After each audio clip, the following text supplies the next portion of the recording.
ဒီနေ့ကကျွန်တော် portrait photo shoot လေးတစ်ခုရှိတယ်ပေါ့နော်အဲ့ဒါတော့မလို့ပါဒီနေ့ကျမိုးလေးရွာတာတော့ရာတခုလေးကကောင်းမယ်လို့ထင်တယ်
အဲ့ဒီဆို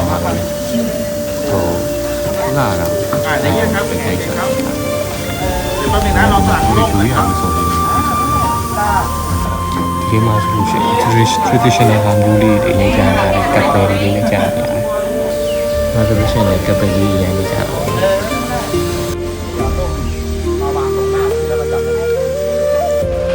သူတို့မှာဒီဝတ်စုံနေနေဆိုလို့ရှိရင်အားလို့ရတယ်ဗျာဒီမှာဝတ်စုံတစ်စုံအားလို့ဆိုလို့ရှိရင်ပေးဟာလေးတွေကြတယ်ပြီးတော့တက်ဖို့ပေးဟာလေးရှိအဲ့ဒါကအကုန်ပေါင်းပြီးတော့အားလို့လည်းရတယ်ဝတ်စုံအားလို့ဆိုလို့ရှိရင်သူကဒီ accessory က free ပေါ့နော်ချိန်ကန့်တက်လည်းမရှိဘူးကိုကြိုက်တဲ့အချိန်ကိုကြိုက်တဲ့လောက်ဝယ်လို့ရတယ်အဲ့ဒါကတော့ free ပါဆိုတော့ post မှာပေးတဲ့သူဆိုလို့ရှိရင်အဲ့ဒါရှိတော့ post free post လေးဒီသူတို့ရိုက်ရတဲ့ဟာလေးပြပေးထားရှိကဲဖိုတိုရှူတော့ပြီးသွားပါပြီလို့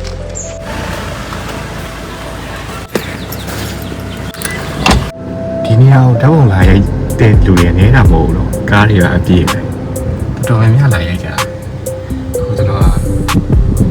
ချိန်မှန်ရအောင်တချို့နေရာမို့ကျန်တော့ဘာလို့ကြောက်လဲတွားဖို့ကြတော့ပိတ်ထားတာဆိုတော့ဒီနေရာကိုတော်တော်များလာရိုက်ကြတယ်ပေါ့တော့တပုံဒီတို့ရဲ့ဒီမှာဝတ်စုံလေးငါပြီးလာရိုက်ကြတာများတယ်ဒီရောက်များမယ်လို့ကျွန်တော်မထင်ဘူး